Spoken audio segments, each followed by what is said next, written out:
नमस्कार दोस्तों आइए एक बार फिर से आप सभी लोगों का हमारे YouTube चैनल पर हार्दिक स्वागत है। दोस्तों, जैसा कि आप लोगों ने हमारे वीडियो का थंबनेल पहले ही देखा और थंबनेल देखकर ही आप हमारा वीडियो देखने आए हैं, मैं आपसे कहूंगा कि आप वीडियो को पूरा देख कर जाना ताकि मामला आपको पूरी तरह से समझ में आ सके।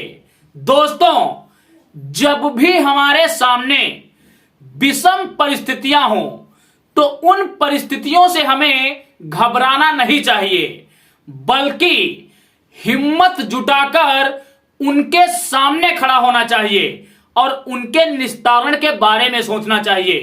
क्योंकि जब हम परेशानियों को खुद से बड़ा समझ लेते हैं तो परेशानियां हमारे पथ में बाधक बनती हैं, और जब हम डटकर उनके सामने खड़े हो जाते हैं तो संभवतः हम उन पर विजय हासिल कर लेते हैं।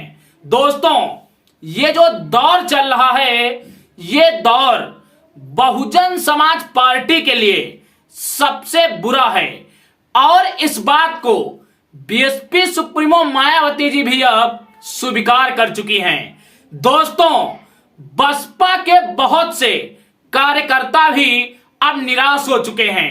वो लगातार मायावती जी को ये बोल रहे हैं कि अब उन्हें राजनीति से संन्यास ले लेना चाहिए। दोस्तों, आपकी सोच को फिर से मोटिवेट करने के लिए इस वीडियो में मैं पहले आपको कुछ उदाहरण दूंगा, उसके बाद मुख्य बिंदु पर चर्चा करूंगा कि कैसे बहुजन समाज पार्टी एक बार फिर सत्ता में वापसी करेगी। दोस्तों, आपने नाम सुना बिहार में रामविलास पासवान जी का।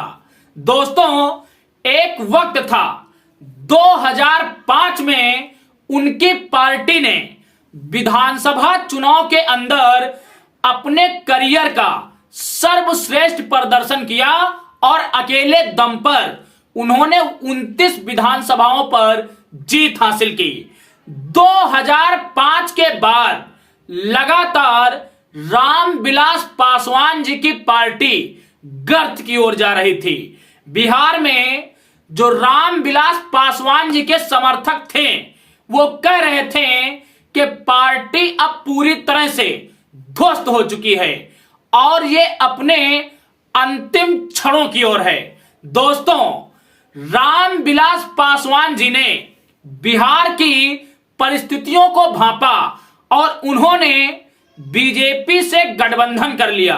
आपको बताता चलूं, आज आप देखिए रामविलास पासवान जी की पार्टी बिहार के अंदर तीसरी सबसे बड़ी पार्टी बनकर उभरी है। लोकसभा चुनाव में रामविलास पासवान की पार्टी ने आरजेडी को भी पीछे छोड़ दिया। आपने नाम सुना चंद्रबाबू नायडू का। चंद्रबाबू नायडू भी एक समय में आंध्र प्रदेश राजनीति के बादशाह हुआ करते थे, लेकिन उनका भी समय थोड़ा बुरा आया और उनकी भी स्थिति आंध्र प्रदेश के अंदर बसपा से भी बदतर हो गई। बसपा की स्थिति तो यूपी में फिलहाल ठीक है, क्योंकि यहां पर बसपा के पास अब भी करीब 10% के आसपास वोट शेयर है। आपको बताता चलूं, चंद्रबाबू नायडू के पास आंध्र प्रदेश के अंदर इतना ज्यादा वोट शेयर भी नहीं था, लेकिन उन्होंने भी परिस्थितियों को समझा और आंध्र प्रदेश के अंदर बीजेपी से गठबंधन किया और आज वो आंध्र प्रदेश के मुख्यमंत्री हैं तथा उनकी पार्टी केंद्र की सरकार में भी भागीदार है। आप कांग्रेस को ले लीजिए, कितने वर्षों का वनवास झेलने के बाद एक बार फिर उत्तर प्रदेश के अंदर वो उभरी। आप सपा को ले लीजिए, अभी लोकसभा चुनाव से ठीक पहले तमाम लोग ये बोलते थे कि समाजवादी पार्टी भी 2024 में समाप्त हो जाएगी, लेकिन आपने परिणाम क्या देखें? वो 3 से डायरेक्ट 37 सांसदों पर पहुंच गई। तो राजनीति में परिस्थितियां बहुत ही ज्यादा मायने रखती हैं। बस आवश्यकता होती है परिस्थितियों के अनुसार अपने आप में बदलाव करने की। दोस्तों, मायावती जी भी अब कहीं ना कहीं परिस्थितियों को भांप चुकी हैं और उन्होंने भी गठबंधन की राजनीति शुरू कर दी है।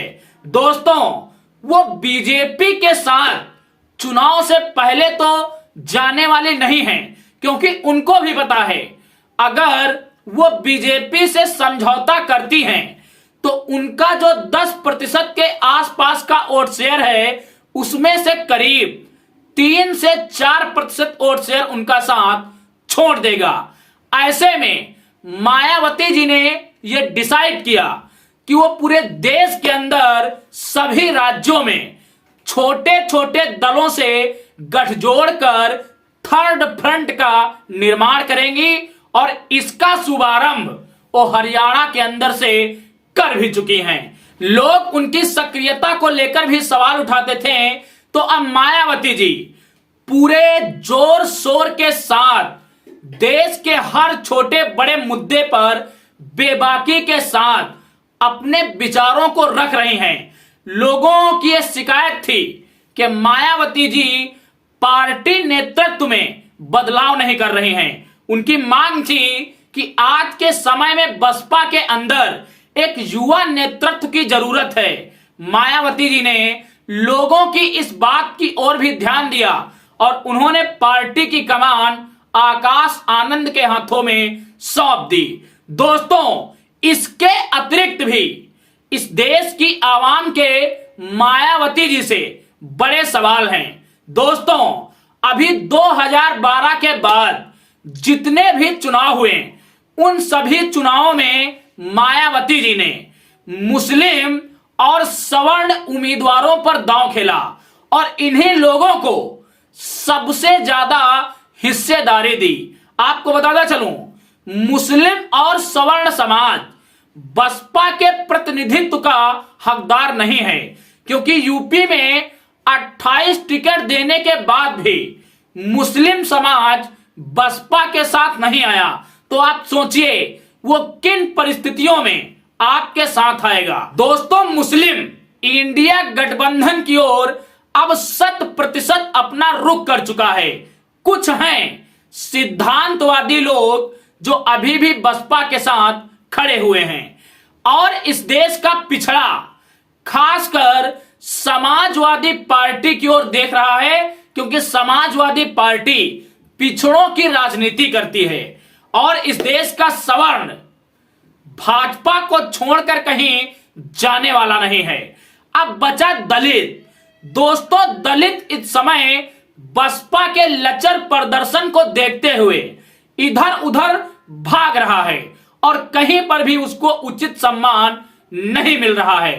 दोस्तों, एक बार फिर मायावती जी को यह चाहिए कि वो आने वाले चुनावों में मुस्लिम और सवर्णों को टिकट ना देकर ज्यादा से ज्यादा टिकट दलित और अति पिछड़े समाज के लोगों को दें, क्योंकि जो पिछड़ा वर्ग है वो सभी वर्गों से जनसंख्या के आधार पर सबसे बड़ा है।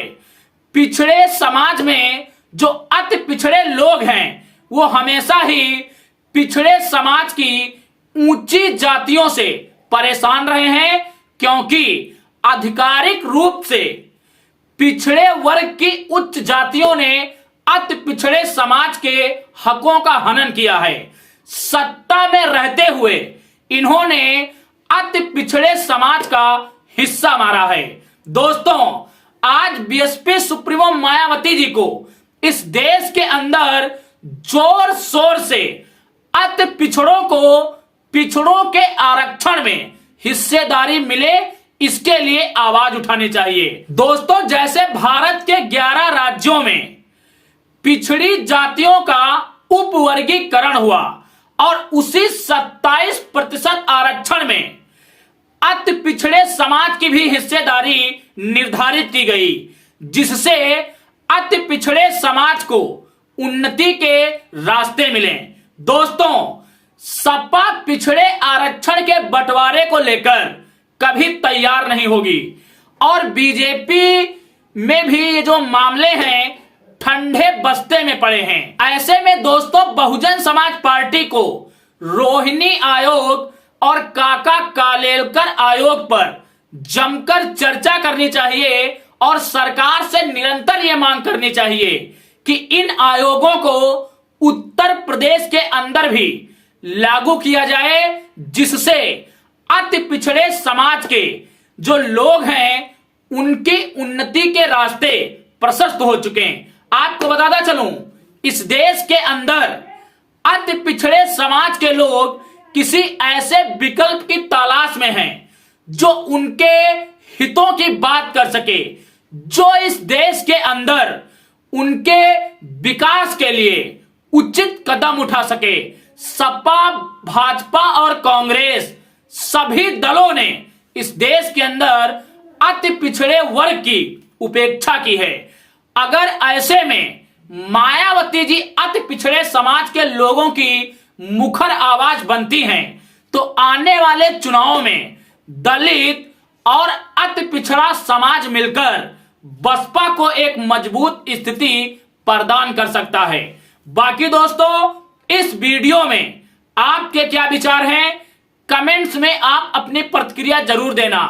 अगर वीडियो आपको सही लगा है तो वीडियो को लाइक करना, वीडियो को शेयर करना और हमारे चैनल पर अगर आप नए हैं तो चैनल को सब्सक्राइब करना। दोस्तों, ये लेख इमरान शकील खान जी ने अपने एक्स अकाउंट पर प्रकाशित किया है, वहीं से उठाकर मैंने ये बात बोली है।